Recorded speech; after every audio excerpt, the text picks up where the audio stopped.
I would say about 6 months ago, I was talking to my daughter. This is my daughter. You see there, she's 8 years old. Or she just turned 9. And I asked her this question. I was like, "What do you want to be when you grow up?" And of course, she lights up and she looks at me and she's like, "I want to open a candy store, Dad." If you know my daughter, she loves candy probably 100 times more than what the average kid loves candy. Okay, she wants to change her name to Candy, so it wasn't that much of a surprise. But then she goes to me, she's like, "I definitely don't want to sit behind the computer all day like you." I died. I was like, wow, okay. That hit me hard. It hit me a little bit differently. Because look, we're in 2025. We're all behind our computers. We're working every single day. I'm on Zoom calls. I'm meeting with clients. I'm recording content. I'm doing all these different things, right? And so, of course, I'm behind the computer. But then I started thinking to myself, like, is that what I really want to do for the rest of my life? And it started getting me to think not just on, it's not about the career choices, but if we think about AI, what if AI doesn't just change how we create content? What if AI doesn't change just the way that we work on a day-to-day basis, right? What if AI could allow all of us to be able to free up more time to do the things that we love and that we admire? Stay away from the computer, spend more time with the family, open up that candy shop, right? And this is what I'm calling the content renaissance, where AI is not just here to be able to take over your job. It's actually an ability to be able to free up a lot of your creativity, to free up a lot of your time, and to look at it in different ways. And so if you look at video today, the video revolution, it's happening as we speak.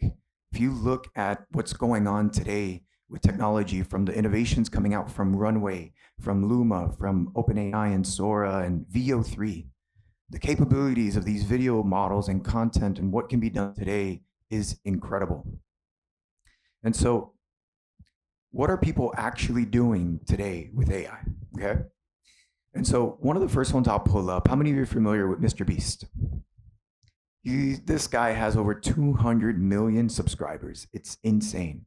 Every single one of his videos, like, you're almost guaranteed to be 100 million or more views online. Mr. Beast will use AI to be able to create a ton of content at scale to test and figure out what creatives, what imagery, what YouTube thumbnails, what scripts, what hooks could potentially work before he spends millions of dollars in the studio to go create content and not know if it's going to perform well. I mean, this was the old school way of things, right? Think about all the film studios. They spend millions, hundreds of millions of dollars to produce a film, put it out in the movie theaters, only for it to flop, right? And so with AI, he's able to test these creatives overall at scale. Here's another example with fashion. Everything that I'm showing you here was completely generated with AI. So if you think about the small creator, the fashion designer who has this idea in mind and wants to see what their look looks like out in the real world, can actually use an AI model to be able to put out and show what it looks like before manufacturing, see what the demand looks like before it goes out. Or if we think about YouTube Shorts creators, here's a short video, and I'll let this run so you can see what it looks like. All right, everyone, time to get funky. So I pulled that from YouTube as an example to show you everything that I just showed you right now was generated completely with AI. What's awesome about it is that it didn't just produce the visual, it also produced the audio and the sound effects in the background. Obviously the song, everyone's familiar with the song. And so this is a model like Google VO3 today that with a prompt can generate scenes from visuals to images to text, sound effects, everything all with one prompt. It takes 60 seconds, sometimes 2 minutes, depending on demand. But the way I like to look at it is that it's actually eliminating the barriers that kept people from creating.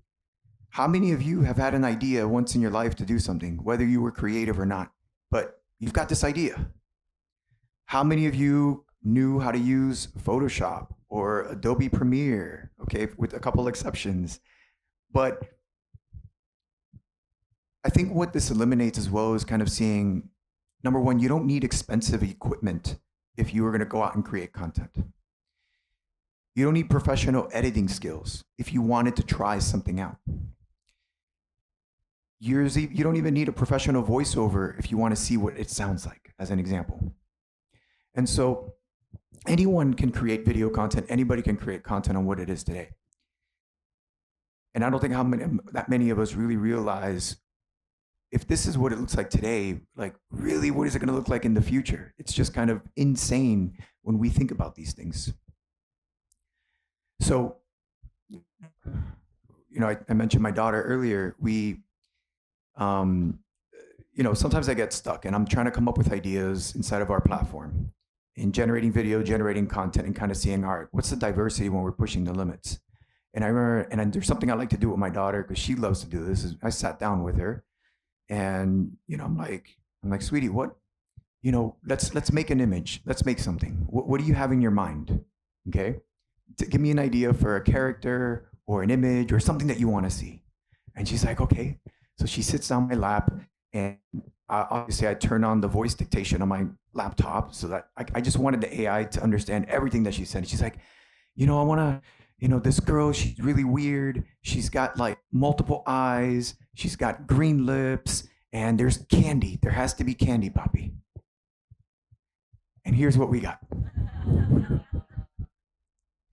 We looked at each other and started laughing because at that point, she was going on a rant on what it was. And I'm like, all right, baby, stop, right? You got to hit stop on the recording and just send it and see what happens.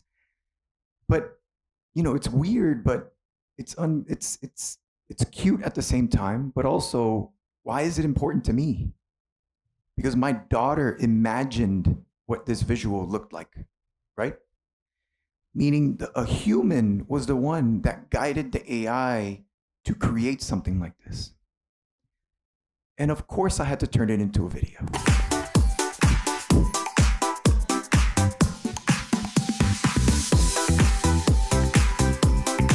And as you saw, the candy splattered everywhere, right? That's her thing.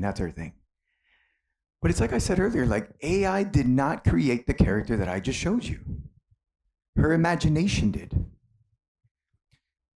So when you're working with AI and you're creating something, and we all think about AI taking over our jobs, it's not just in content, it's not just in creative, it's not just in the workforce.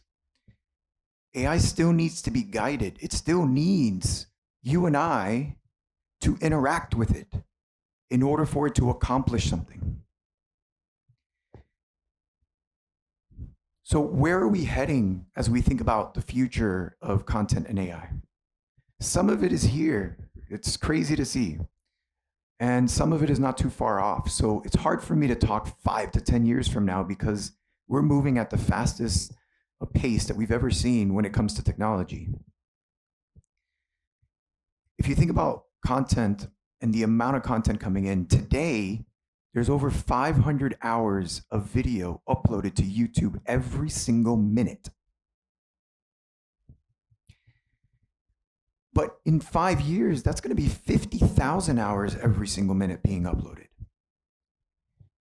Okay, there's no doubt that there's a ton of content coming our way, and AI is only going to magnify that. And I get asked this all the time. Well, then, is there enough people in the world to even see this content? If you think about it, what do we all do today? Or not, whether you do it or you see what influencers and people do online. They try to make this one video to go viral and get millions of views online. That's everybody's goal, right? Everybody go viral. And that's where we are today. But if you think about it, the million individuals that watch that one video, that one piece of content, they're all unique. They're all different. Yes, they might have all enjoyed it. They watched the video. TikTok and Instagram pushed it out to all of our feeds. But the way that I see the future is that you no longer need to make one video to go reach 1 million people because AI is really good at scale. You can generate 1 million videos and maybe let them all get 1 view each. But each individual video, each piece of content was uniquely made for the person that viewed it. It's a complete shift in thinking of how AI could impact a lot of our lives, or to think that we could all be in a theater like this and all watching a different version of the movie that was tailored to us while we're all here in this one place. And content discovery will change again. Before I had this as content discovery has changed, and you see it, but it's like it's going to continue to change. Before, you used to get content from people on Instagram and TikTok that you followed. You went and you hit the follow button, and then you knew that you were going to get content from that person that you followed. And obviously, TikTok changed the game at that point. It doesn't matter about how many followers you have. The algorithms are going to show the content to the people who might want to watch it and who's going to enjoy it and who's going to click the send button because that video was so impactful, they're going to share it with someone else. But if that's the way we're discovering content today, what's going to happen next, right? Let's look at it right now. If you search on Google, if you're trying to find a restaurant that you want to eat at, you look up the reviews, you're on Yelp, you're searching all these different places. But why wouldn't your AI just generate a video of the restaurant that was tailored to your taste and generate a video highlighting the reviews, the images, the dishes that you are going to love and why you should go to that restaurant? You didn't have to search for it.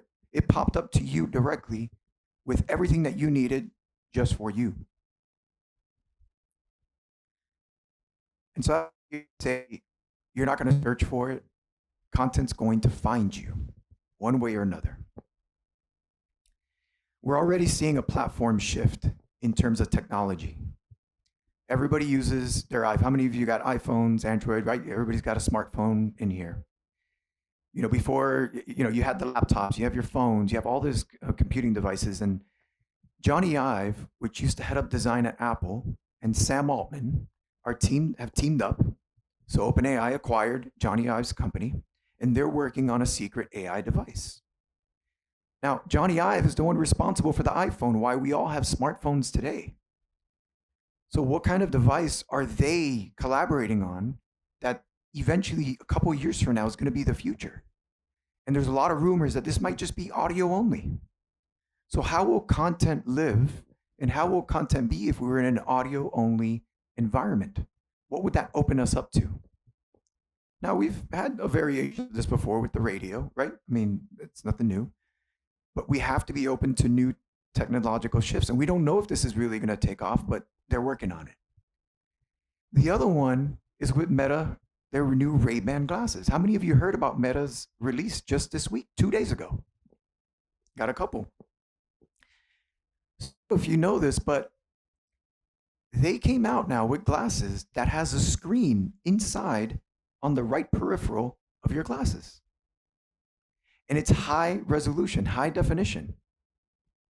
So if we think about this 1-inch display, what is content going to look like? And if you haven't seen it, I'm going to play a quick 60-second trailer so you can see what I'm talking about.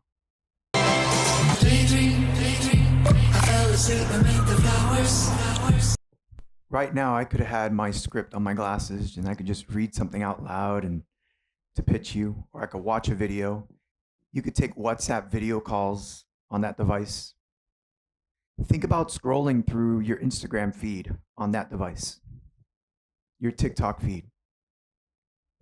Are we going to just take the same exact content and bring it down to a 1-inch display? How's content going to change now? This is not the future. They just released this. Over the next 2 weeks, you can pre-order, go to one of their stores, and you could purchase these glasses that I just played for you right now. And so we have to kind of reimagine what content will be over the next few years, because it's going to consistently change, and seeing how that's going to impact our lives, aside from the hundreds of other use cases of having some glasses like this. And the next one I want to bring up is Genie 3. How many of you heard about Genie 3 from Google?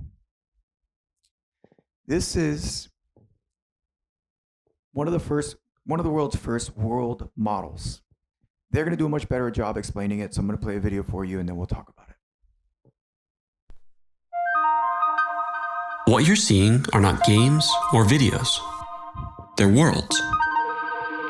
Each one of these is an interactive environment generated by Genie 3, a new frontier for world models.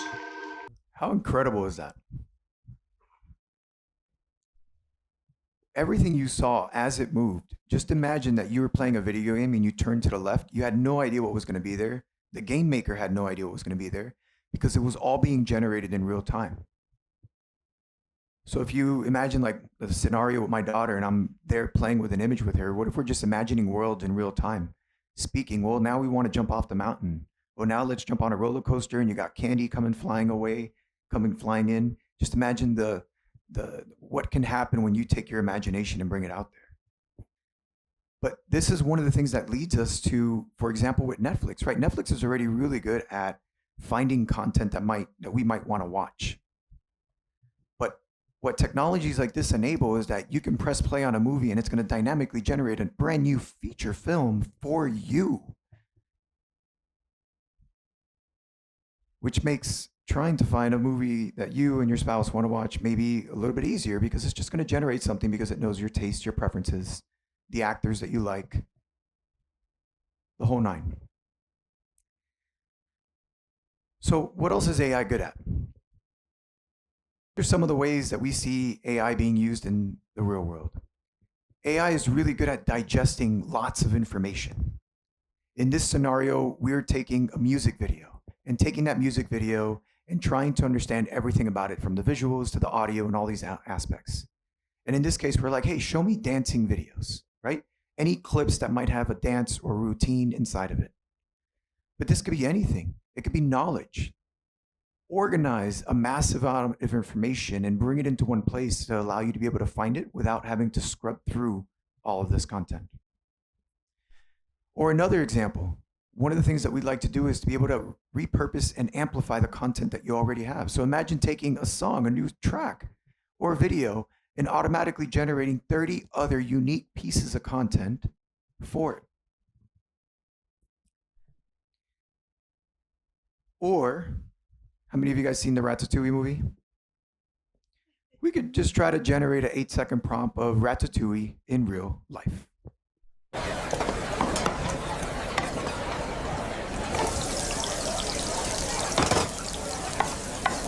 All of that was one prompt. Handled the visual, handled the audio, the sound effects, the clicking, you heard the boiling water or fried water, everything. But let's go back to what I was talking about earlier, like with my daughter. It showed her imagination. What is AI missing? Taste. It doesn't have taste. It doesn't have our soul. It doesn't have what you have in here, right? So it has amazing capabilities, but it can create crap or it can create something beautiful.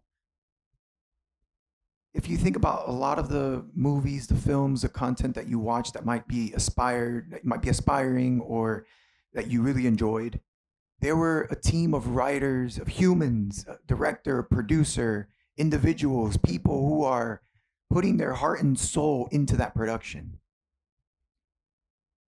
It's that taste that can help to create amazing things like what I showed you before. Here's another example that looks amazing. AI generated everything I'm going to show you in this video, but it took someone with the creativity to put this together. When you close your eyes, what do you see? When we talk about reality, that was all generated by Luma's newest model called Ray 3. Literally just came out. And I had to bring it into the presentation. Because this goes beyond just creating films. It has true understanding of the world physics, reasoning behind it, to be able to iterate. So that any one of us in this room, or film producers, studios, anyone can leverage to be able to help to ideate or come up or build any piece of content. There really isn't an excuse to say that we cannot create something beautiful, that you need millions of dollars in budget to try to attempt at something. You can compete against the biggest studios if you wanted to. But like I said, a human directed each sequence. This isn't about replacing the creativity that we all have in us. It also doesn't even mean that you don't actually go out into the streets and actually do a real video shoot. It's what I will go back to with the Mr. Beast example. It's like, if you're going to spend millions of dollars, make sure that what you're going to spend with that production makes sense to you. It's going to provide the return. It provides the insight that you want. The other piece that I say, because everybody's worried about AI taking over the world, is that AI can produce content. AI can do a lot of work that maybe we used to do in the past, but it can't decide whether it should. That's on you. You still have to prompt it. That's still a human choice. That's our choice to go to an AI model and prompt it to do something, to go and write that research paper, to, go respond to my emails, as an example, right? We make that choice. But what I tell everyone is that the AI can handle the parts that you don't want to do, okay? Let's look at, I work a lot in the music industry, and obviously there's a lot of people here in music as well. I would say artists, they're content creators, but they make music. Most of them are not social media content creators. Most artists you speak to, they don't want to go out and try to put up content on TikTok and Instagram. They actually try to avoid that. There's so much to it. Or they don't want to go do the administrative work. Or they don't want to go negotiate a sales deal with some partnership with like Pepsi to get a brand deal. That's why they have their manager help them with that.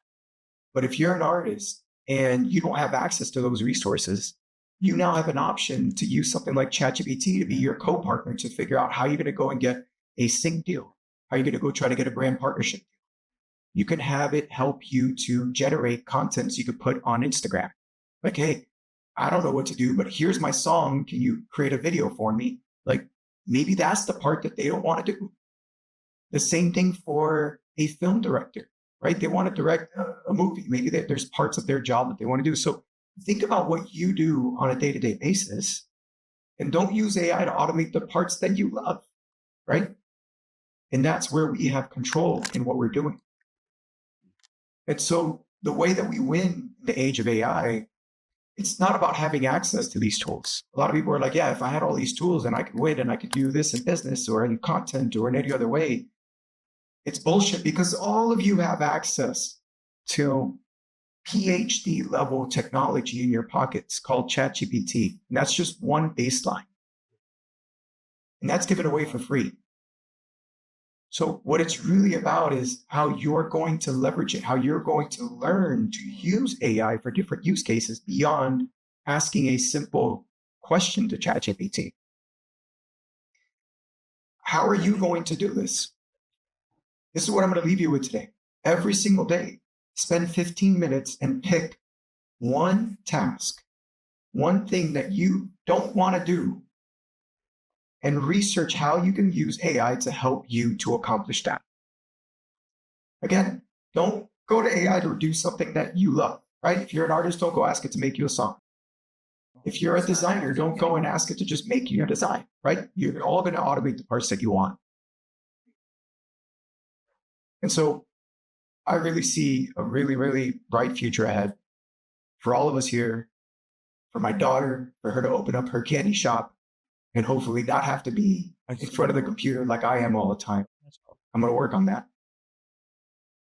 And maybe she could create content on the side and still enjoy life and have a ton of candy without getting cavities. We'll see, right? And so that's what the content renaissance is. Just like the Renaissance, it gave artists the tools, the brushes, and the things that they need. It didn't take away their creativity. Don't let it take away yours. Thank you.